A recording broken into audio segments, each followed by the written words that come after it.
Greetings and salutations, everyone. I hope everyone is doing well today. Wow, we have had some amazing weather in upstate New York. A little later on this week, it's going to be almost 80 degrees, and I think it's time to take a trip to where Tom Messick disappeared and do a little bit more looking around when there's no leaf cover. Anyway, today I've got some amazing encounters to share with you. Before we jump into that though, a couple links. As you know, I rely on Patreon, PayPal, and my merch to help the channel to continue to grow and go. The links to Patreon and PayPal are in the description below. Merch is displayed directly under the video. Also, Dogman, Frightening Encounters, Volume 1 through 3, the audiobook version. They were all written and researched by Tom Lyons, narrated and produced by me, Jeff Nadolny. Those audiobooks are available on Audible, Amazon, and iTunes, the links to which are also in the description as well. And finally, last but definitely not least, if you'd really like to help support this channel to continue to grow and go, simply subscribe. It does not cost you a cent. Click that like button. It only takes a half a second. And please leave a comment. Why, you ask? Well, because all these things, they really do help. And guys, they do matter. And now, everyone, I have taken far too much of your time. Let's get on with today's terrifying encounters, shall we? Today's first encounter. Circa 2012, I was in combat training with the Marine Corps in Southern California on fire watch one night, roughly 2 in the morning, with 2 Navajo guys. We got on the subject of skinwalkers telling stories that our grandparents and others had told us. So we are all generally feeling a little creeped out just from the stories, when we hear the most distorted coyote howl any of us has ever heard, from what we can guess was about 50 yards away. It was like someone was slowing down the vinyl recording of a coyote howl with their finger. We were all frozen and stark white. We just all stared at each other for a bit, sweating. We finally pointed our flashlights in the direction of the distorted howl, and we all saw what looked like a coyote head sitting on a fence post. We were just staring at it with shaky lights, absolutely silent. The head pointed our direction, and its eyes were open, but they did not shine. They were just black. Finally, I say, maybe someone found a dead coyote and put its head on a post. Sometimes farmers will hang a dead coyote on the fence to keep other coyotes away. Our training was taking place on a large open cattle field. Right after I say that, the head turns slightly to the left and moves off the post. From behind the post, a coyote walks out on its hind legs, with its jaw and tongue dangling like they were broken, and then just walks into the darkness, out of our reach of flashlights. We all immediately shit our actual pants and book it back to where everyone was sleeping, and proceed not to sleep properly for the rest of our time there. All 3 of us saw it, and all 3 of us know what we saw. Moral of the story, speak of the devil, and he shall appear. Today's second encounter. This encounter took place in late of July 2008. It was a late night, I'd guess around 2 or 3 in the morning. My boyfriend and I were walking from town to my parents' house in North Coventry, PA, which is located a couple of miles outside of the main part of Pottstown. There's a short unpaved road down the street from their house called Cemetery Road, which has a few houses on it, and has an apartment complex alongside part of it. There's a tiny cemetery on the side of the road across from the apartments that you can tell is old and is a family burial spot, but I'm not sure which family is buried there. The history of North Coventry was odd during the 1800s. There was a religious cult that called themselves the Battle Axes that lived in the area back then. They were all about nudity and sleeping with whoever they wanted and running around with axes, weird shit like that. Whatever they did might be why the thing we saw is there, or it might not be. Obviously, I didn't know.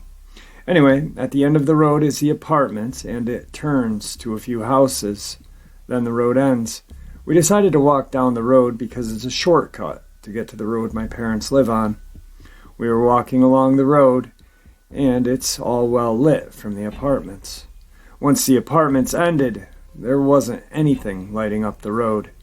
It was very dark. As we stepped out of the light into the darkness, I had the weirdest feeling that I never felt before, but I've heard people describe. The best I can explain it is it got darker than dark. Once I felt that, I saw big, circular, glowing red eyes looking at us from further down the road. It looked like it stood up from behind something because I could see it rise up, and it was not there seconds earlier.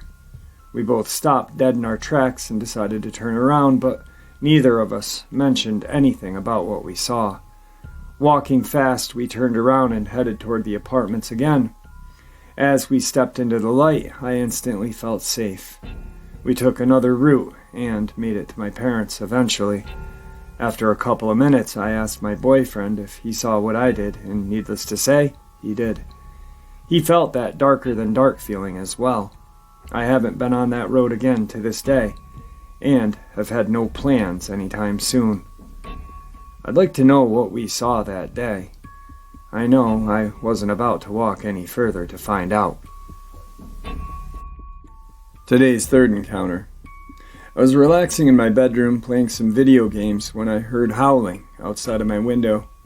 This is fairly average for me because I live in a bit of a secluded area that's near the city but far enough away that wild animals are around me. But what made this time different was the howling was a bit distorted, if that makes any sense. It just sounded weird, and that was enough for me to look out the window.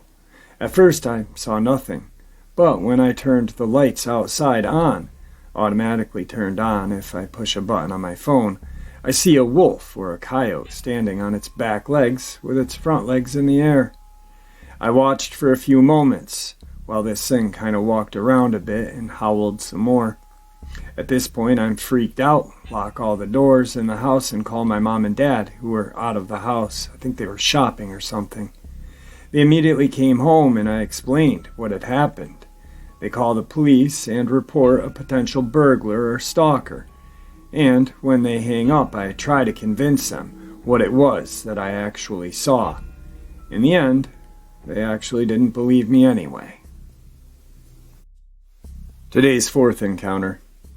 This took place a few years ago. I was in my late teens driving home at around 10 p.m. This was typical shift for me, and I wasn't too tired. I know what I saw. I lived somewhat out in the country, far enough to be on septic, close enough to be on the county's water system. It wasn't irregular to see wildlife at night: elk, deer, barn cats, even occasionally dogs.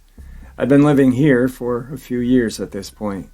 During this specific time, one particular neighbor had a really bad habit of letting his dogs run free on the side of the road.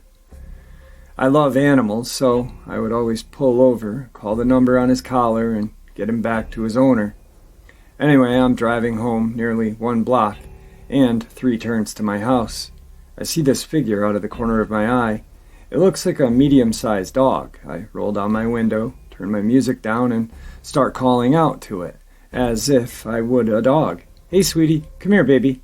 It seemed very shy, as it wouldn't look at me, and its body language was very timid. I kept trying to speak sweetly to it, to let it know I was not a threat. It looked a little skinny, seemed to have short gray hair. I wanted to see if I could help it, maybe find its owner or get it somewhere safe and fed. It finally responds to my sweet talk and turns to face me. My stomach drops. This is going to sound crazy, but it had a human face. The best way I can describe it is like a Teletubby. I really wish there was another way to describe it for the sake of my credibility. It had no distinctive features, and its head was still shaped like a dog. It didn't make any faces, any noises, and it did not speak. I was so surprised that I screamed, "What the fuck?" and sped off. I was so scared as well because my house had a gate that I had to open. and I didn't know if it was following me or anything. I didn't look back, and it did not appear to chase after me as I sped off. I feel bad about it to this day. I wish I didn't react the way I did, but I didn't know if I was in danger. Seeing something like that, something you can't explain, I don't know. But I really can't stress enough how it did not make any facial expressions, noises, speech, anything. I was the one going out of my way to bug it, and I was bluntly a dick to it. I haven't seen it since. I wish I could change how I reacted, and I really wonder about it all the time.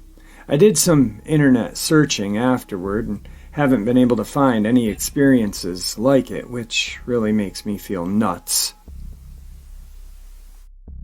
Today's fifth encounter.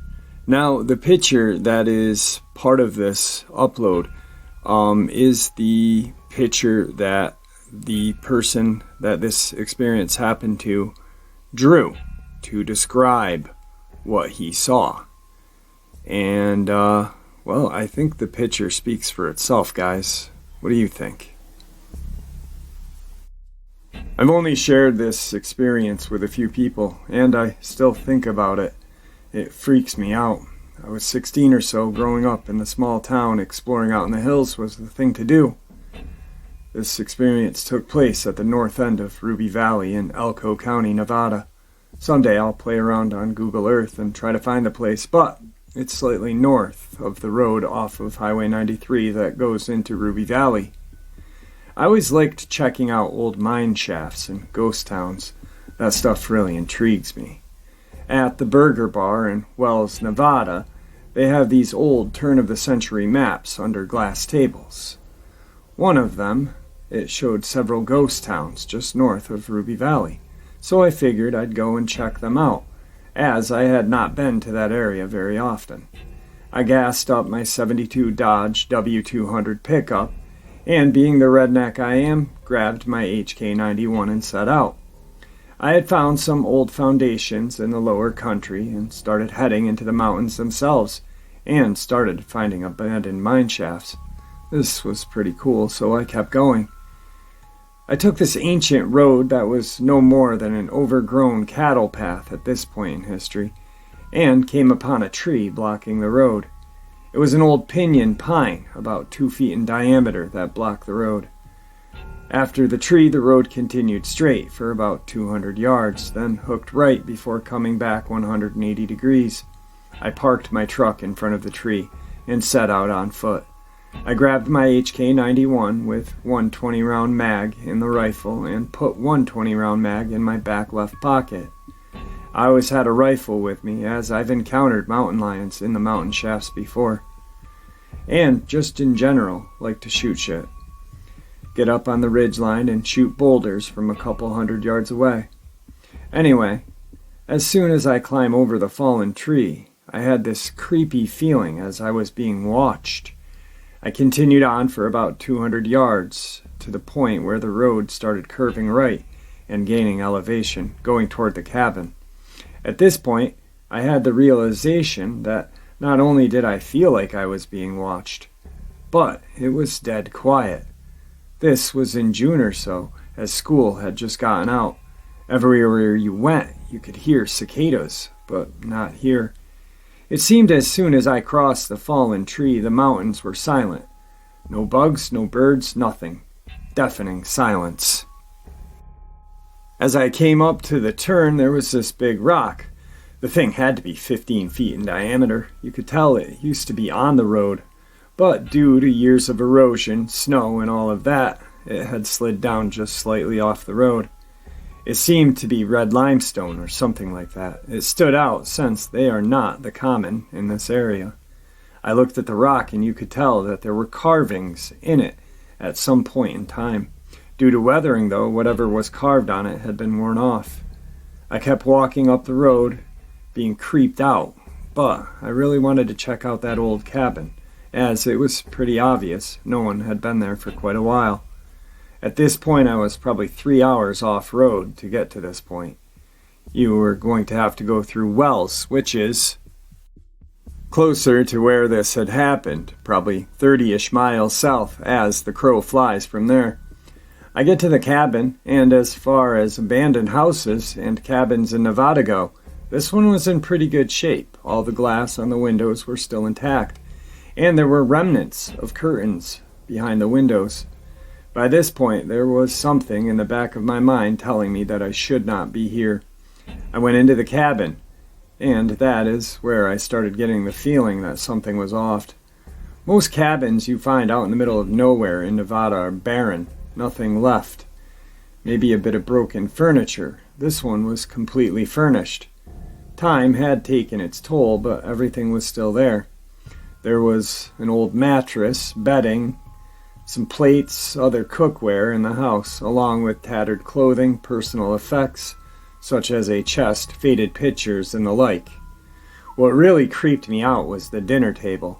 It was set for 4 people. Dinner plate, glasses, and silverware. This was the first cabin I had ever found in this condition. It was as if whoever resided here had just up and left everything behind. I felt like I shouldn't be in the cabin and went outside to see if I could find the mine shaft or anything else.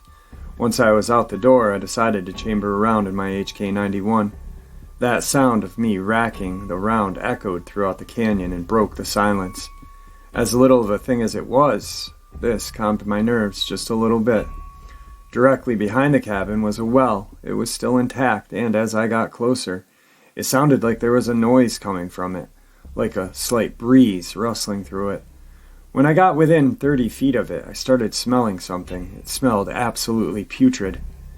Definitely something had died in the well. The smell of decay was heavy in the air, with an acid copper scent that tore at my nostrils.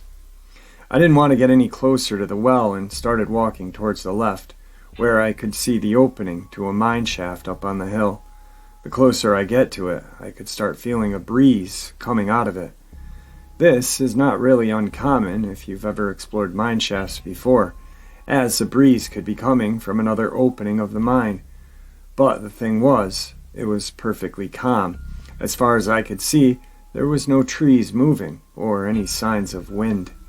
As I get closer, another thing that struck me as odd was the breeze coming out of the shaft was hot. Most of the time it's cool, as mine shafts maintain a constant temperature. The closer I get to the shaft, the slower I moved towards it. Nothing since I crossed that fallen tree had seemed right. The closer I got to the opening of the mine shaft, the more of a feeling of dread in being watched I got. I got within 15 feet of the shaft when the smell hit me. The smell of decay and copper, but much stronger than the well. Right then, all my spidey senses started going off. I had to get out of here. I started turning left to book it out of there when I saw a dark shadow moving in the opening of the mine shaft.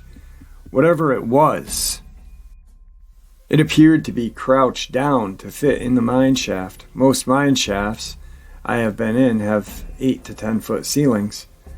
At first I thought it was a mountain lion. Then I remembered how big the mine shafts are. My mind raced trying to think of what it was. It was too big to be a black bear, which are rare in northeast Nevada. I nearly froze with panic, and it slowly kept coming toward the opening of the mine shaft. It was probably within 10 feet of the opening, and the light was starting to show whatever it was. It was covered from head to toe in grayish-brown fur. Then it screamed. It was like anything I had ever heard in my life. My ears were ringing from it. I flipped into panic mode and did what a good redneck would do. I shot at it. I pulled up my HK91, placed the front blade on what appeared to be center mass, and ripped off 5 rounds as fast as I could accurately shoot. If you've ever shot big game with a large caliber rifle, you know the sound when you come in contact with something. I had 4 solid thwunks. 1 round went high. This made it scream even louder than it had in pain.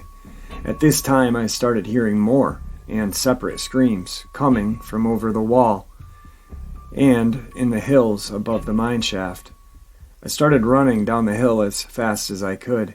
In the tree line above the road, approximately 75 to 125 yards, I could see fast movement.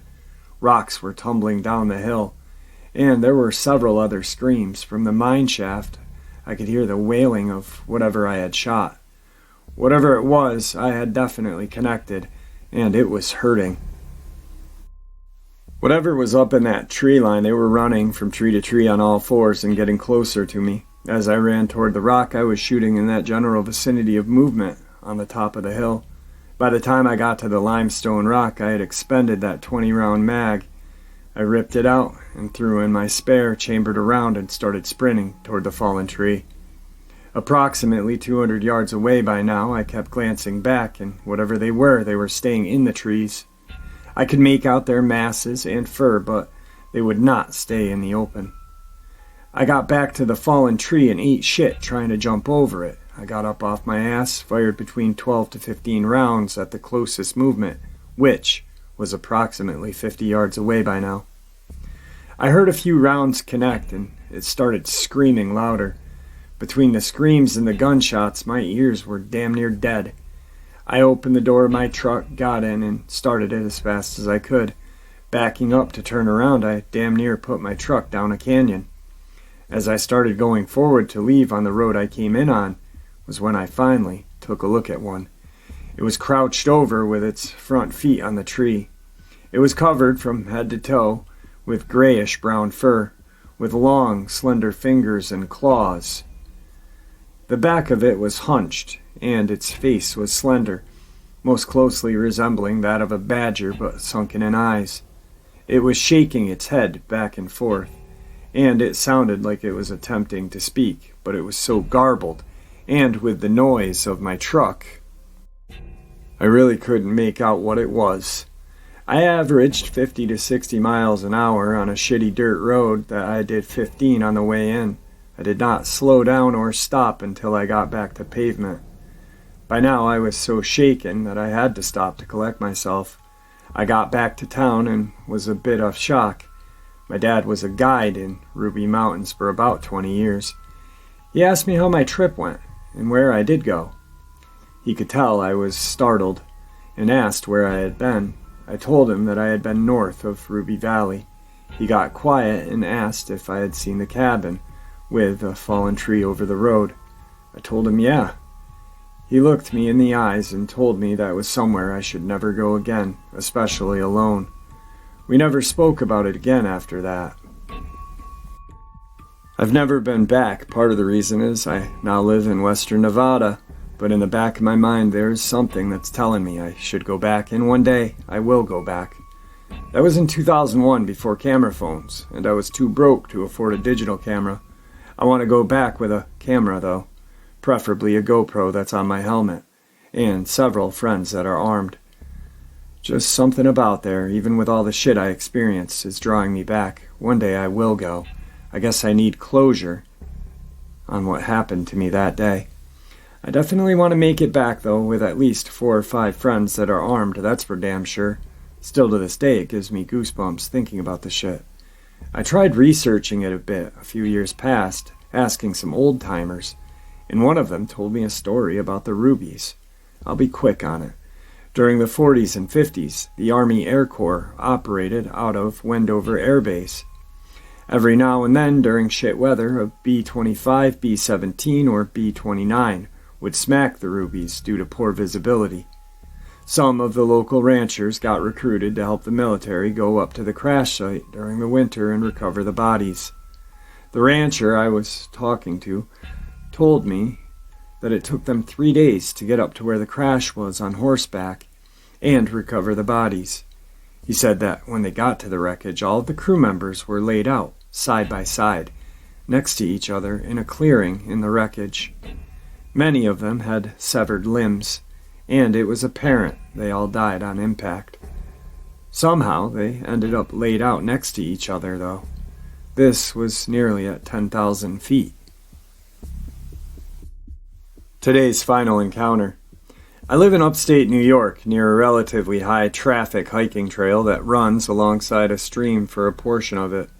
In mid-March 2021, I noticed a dead deer near the stream, pretty common for our area, especially in winter. Went for a walk yesterday evening and passed where the deer was, and saw something that was really messing with me since. Something was crouched over the dead deer. It looked like a pig, but large, the size of a grown man with loose, sagging skin. Its whole face was kind of sagging and leaking out of its nose and eyes. I've worked with livestock before, so I know what pigs look like, and this pig was all wrong in shape. Its body was swollen, and its back legs were splayed out, so I could see they were really long. I could see that there was virtually no hair, just smooth skin.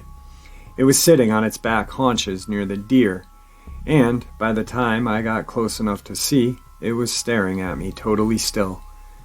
I have this sick certainty that it noticed me way before I noticed it. I was standing like 20 feet away, still basically on the trail, and it was just staring at me.